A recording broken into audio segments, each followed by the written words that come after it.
Yo, what's up mga master? Mark Music here. Meron tayong tutorial ngayon mga master. At maraming nagtatanong about dito mga master. Paano ba pag minor yung start ng chords? At ano yung mga family chords ng mga minor? Yan yung ating itatackle ngayon mga master. Pero bago ang lahat, magbibigay muna ako ng disclaimer.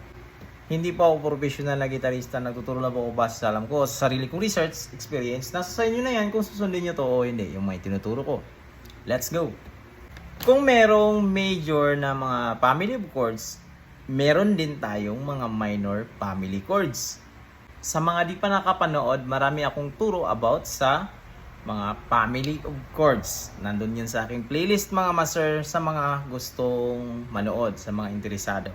Sa video to mga master is ituturo ko sa inyo yung napaka-simple, napaka-basic na pamamaraan kung paano natin matukoy yung mga minor family chords sa kanyang relative na major family chords.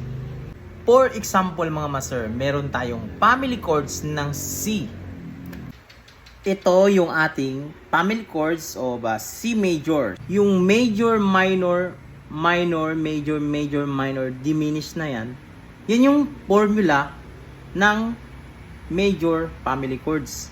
At ito naman yung formula ng minor family chords. Nag-i-start tayo sa minor.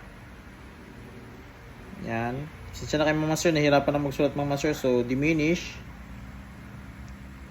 Yan. Meron tayong major, then minor, yan, minor, major, at major. So yan yung formula mga master pag nasa minor family chords na tayo. At dito rin natin matutukoy mga master yung kanyang mga relative na mga family major, minor chords. Example na natin ito mga master, ito yung ating C major dito sa taas. Kung napapansin nyo yung formula natin dito sa ating minor family chords, nag-i-start tayo dito sa minor chords at sinusundan ng diminish. Ngayon, tignan mong mabuti mga master yung ating major family key dito sa ating C. Meron tayong A minor na sinusundan diminish. So, madali na agad natin matukoy mga master na yung relative na minor family chords ng C is A minor. Then so on so forth, babalik lang yan, babalik lang yung rotation yan. Then dito ka na naman mag-start yan.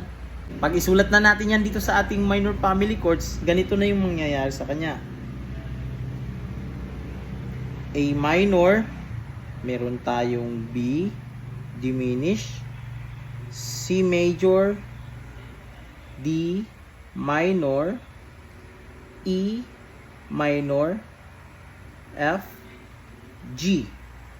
Yan. Ito yung ating A minor family chords. Yan. Or siya yung ating relative na minor family chords sa ating C major. Ganun lang siya kasimple mga master. Ang tutukuyin mo lang talaga pag magkuha ka ng relative is yung number 6 sa major. Sample, pag meron tayong major na family chords, sample nitong ating C major, titignan lang natin yung number 6. Yan, kasi yan yung sinusundan.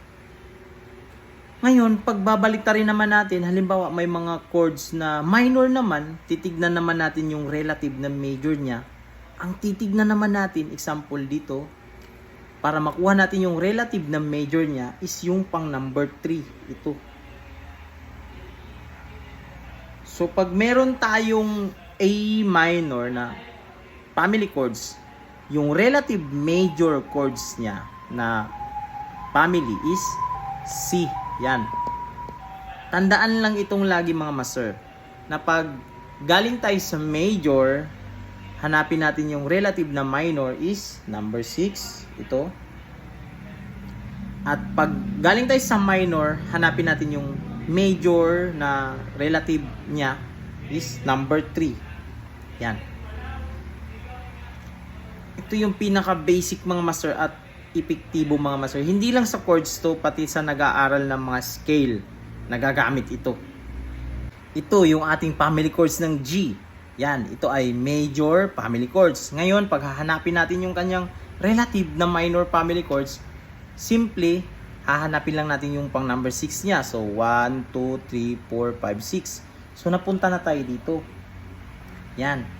At ngayon, gagawin mo na yung minor na family chords ng E minor, madali mo lang din matukoy.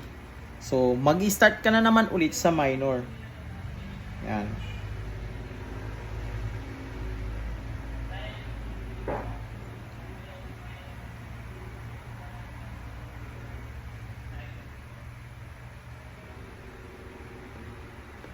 Yan. Ganito na siya mga master. So, itong dalawa is relate. Yan. Pag baliktarin mo na naman yung scenario, halimbawa, dito tayo ngayon. Yan. Dito tayo sa minor family chords. Sample, burahin ko lang itong major dito sa taas. Yan. Pag tutukuyin mong kanyang major na relative is number 3. Yan. Galing ka dito sa root mo na E minor, number 3. So on so forth na. Kaya mo na siyang isulat ng walang kahirap-hirap.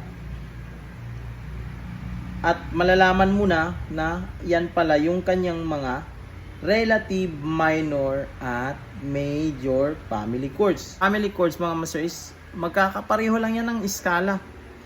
Kung gusto mo nang mag-aral ng lead, soon matutunan mo na. Kaya nga napaka-importante na ito lang muna mga master, dito lang sa family chords, kung paano na-arrange yung mga chords na yan, is relate yan mga master. Dudugtong na yan, magkakaroon ka ng idea pag mag-aral ka na ng scale. So ngayon naman mga master, ito, halimbawa, meron tayong iniisip, family chords ng B minor. So pag ilalagay na natin yung family chords ng B minor,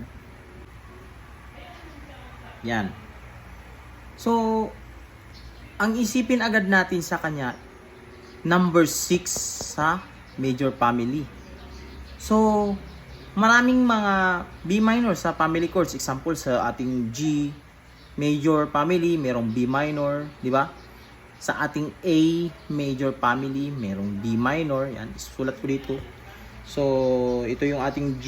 So, meron tayong B minor dyan. Yan, ito. A naman na family chords, meron tayong B minor again dito. Yan.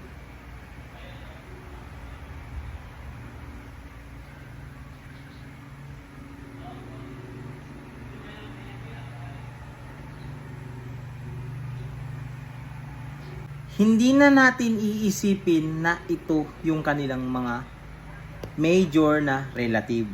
Kasi ang mga position ng B minor dito is nandito sa number 3, which is hindi siya yung possible natin na relative major family chords niya. At lalong hindi na rin dito sa ating A kasi number 2 siya eh. Meron kasi tayong formula na pag minor family chords is minor yung start, then yung susunod sa kanya is diminish. Yan. So ito, yung B minor is fit na fit siya sa ating D major family. Yan. Tingnan nyo yung ating D major family mga master. Yan. Meron tayong D, E minor, F sharp minor, G minor, then C sharp diminished. So, dito yung ating B minor at sinusundan siya ng C sharp diminished. So, yung kanyang relative is D major family. So, isusulat na natin yan dito. C sharp diminished then D, so on so forth.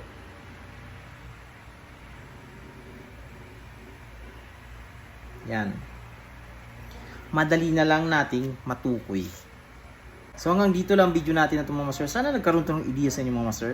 Huwag kalimutang i-share sa mga kaibigan nyo, kamag-anak, yan, tropa nyong marunong mag-gitara or may hilig sa gitara. So hanggang dito lang video natin na ito mga master. This is Mark Music. God bless you all. Peace out.